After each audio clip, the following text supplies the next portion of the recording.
All right, welcome folks to dealing with what we want to talk about today is personal selling, relationship building, and sales management.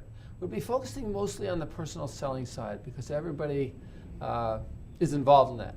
So whether or not you're a student, an employee, employer, you're all involved in selling. And you might say, no, I'm not, no, I'm not. Yes, you are. Because what are you trying to do when you communicate? You're trying to get someone to listen to you and accept your suggestions and essentially buy your product or accept what you're selling and behave in a certain way. So when we really say personal selling, you might talk about persuasive communication. Many people are sensitive to the word sales or selling. That's great. We're persuasively communicating to people a message that if they do certain things, they listen and they buy your products, ultimately they consider it, they evaluate it, that you can deliver some benefits that they don't have yet, that are worth their paying for. So whether or not you're a wedding planner or a car salesman or an airline hotel, they are selling on a personal basis. And what we're talking more is face-to-face. Personal selling fits into the promotion category and amongst the 4 Ps. So personal selling occurs in parallel or in sequence of your advertising, sales promotion, direct marketing, and public relations. So you're doing all those things, but the personal selling is worthwhile taking a look at it because ultimately we're all involved in that. Okay? So if you've tried to make a presentation to somebody, well, you're personally selling yourself, or you're selling your products, your services. And there are several stages and, in this. And at the same time, what we're seeing is that here in the United States, when you're looking at consumer sales, that's consumers buying a product at the grocery store or the clothing store, wherever, or 7-Eleven, that's consumer sales. So the components of the product, the raw materials and so on, have gone through all the business-to-business sales processes. But ultimately, there's a retail store, for example, or an airline, maybe a hotel, that sells you the service at the end. And that's what the personal selling is about. This is where you're getting more on a face-to-face basis. It's not that you only do face-to-face. No, face-to-face can be combined with advertising, some samples, and so on. But ultimately, we're seeing that actually consumer sales is dropping in the personal selling, but also there's an increase in face-to-face or personal selling in business-to-business products. Somewhat because consumer sales tends to be pretty emotional, mostly price-based, and also that people aren't looking for a high degree of loyalty. Now, companies try to create loyalty, but in the business-to-business, they're looking for more complex products. They're buying typically in bulk.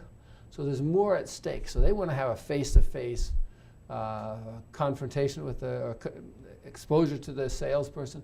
They also want to start to build a relationship with them. That's the customer. Now the salesperson also wants to build a relationship with the customer so that they create a level of confidence in them so that the customer thinks, well, this person's being honest with me, they're being fair, they're credible, they know the material. That's great. And that's not as important in the consumer sales. Once you buy a tube of toothpaste, you typically buy it over and over again. You don't need somebody to walk you through that face-to-face. And again, this also applies to going from markets to segments to targets. You're trying to narrow down exactly who are you selling to, and you want to be selling to a good number of your target audience. So in sales, what you're doing, you're taking this huge group of people that might buy your product.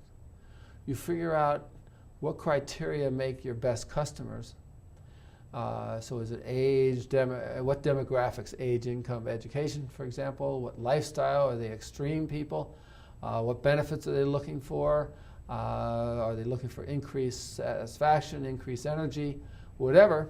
And then what's the frequency of their use? So once you've identified that, here's your customer group.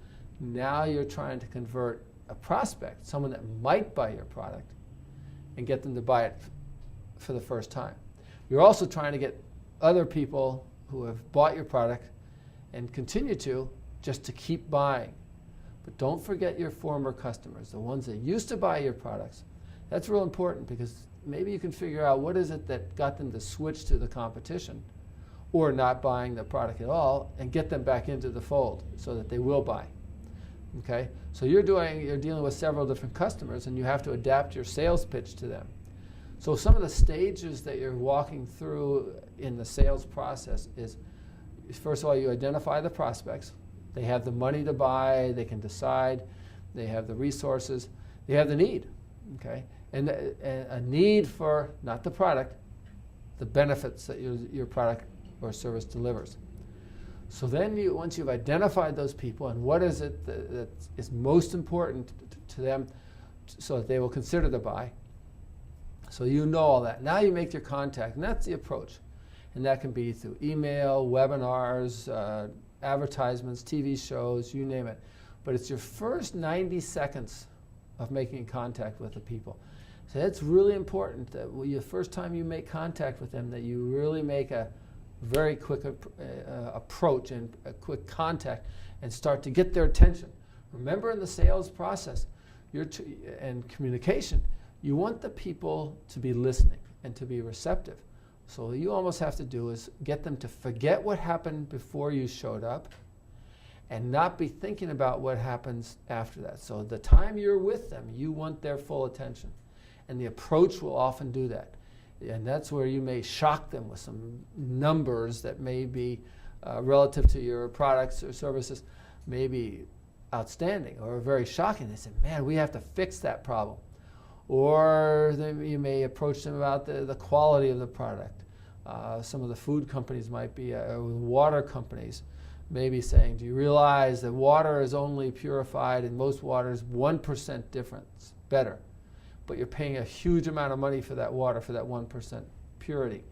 And most people don't realize that. So you're paying, when you buy a half liter of water, you're paying at about $7 for a gallon or 4 liters of water, which is about double or triple what the gasoline costs here in the United States.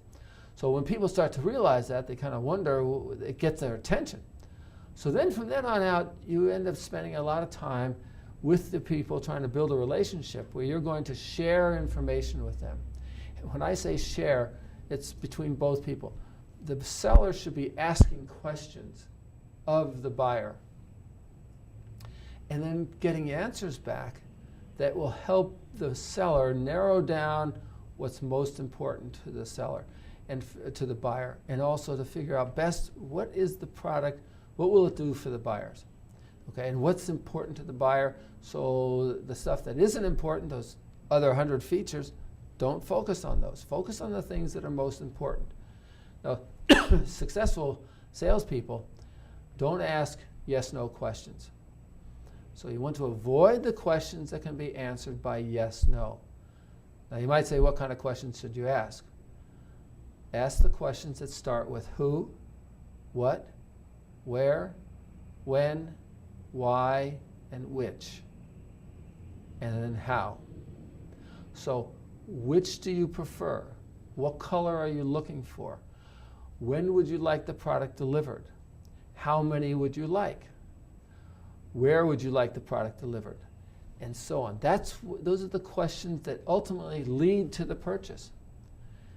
And you're getting the information, and then when you ask those questions, ultimately you can come back and say, okay, we can have 10,000 units to you delivered on Monday at 10 o'clock in the morning at your warehouse in downtown, and see how they go with that. And if they agree, you've just made a sale. Now, if they're not quite sure, they'll tell you, and that's what that's called, is having to that's an objection, or a little bit of resistance to your sales pitch. They may be resistant to buying at that particular time, and it's your objective in the question and answering, and you listening and adapting and giving them the answers that they're looking for, but you listen to them and you overcome that. So maybe you don't have the size of the product that they're looking for. Well, then you try to figure out, can you develop that size, or how important is that size of a TV? So, or a laptop. Maybe if you've got a bigger one or a little bit smaller one that you actually provide, that might serve their purpose as well. So if you don't have their product exactly at that time, find out what you can do to your existing product to fit that.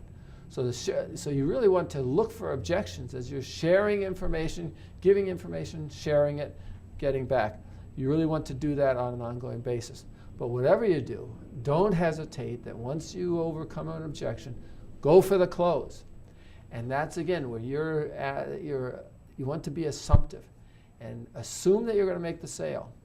And so when there's several levels of agreement, then say, fine, we'll have those 10,000 rolls of toilet paper delivered to your facility at a certain time. Or, okay, we can have the car available for you later today. Go for the close. Typically what you'll find is that salespeople will need somewhere between 3 and 5 closes where you ask for the business to make the sale. Very few people will buy a product or service on the first or the second close. Now you're in the same sales pitch, you're with the communication with the buyer, but you're not, they're just not buying it right away. So you're having to convert them and actually adapt your message to them and be answering the questions that they want. But once there's that agreement, go for the close. So once they agree on a price, great, then fine. So at that particular price, you can deliver the 10,000. Where would you like them delivered? And by what, and on what day? So now they have to say, okay, well, we've agreed on price. Now we just have to work out the details of the delivery and the location and the time. And that's really what you're doing. So definitely when you're thinking of personal selling, the one major weakness that people have on an ongoing basis is they don't go for the business. They don't ask for the sale. And that's a failure. So obviously if you don't ask, you're not going to get it. So especially beginning salespeople, they forget to get to it. They like to talk all about the product. But get to the sale. Most people don't need to talk a half an hour to buy a certain product. Get to the close. There are many types of different styles. And there are many books out there that you can use to help you dig deeper in how to go to the selling process. But basically, in closing, you want to remember everybody is in sales. Either they're selling products or services or themselves. Some of you all have jobs. Well, you were in sales as you tried to sell yourself to get the job. And that's really important. You want to keep that in mind. So you're always looking at what is it that people are looking for that you can deliver. What benefits are they looking for? The increases or the decreases? And your communication, use your brochures, use your flyers, give them samples, and walk them through the process of considering your products. Remember the gap that exists out there. Here they are without your product, here they are with your product. And this is a whole lot better than down here. And when you can get them to be thinking about that, they take the mental possession and they have a much higher likelihood of buying your product and you making the sale. And that's really what you're looking for.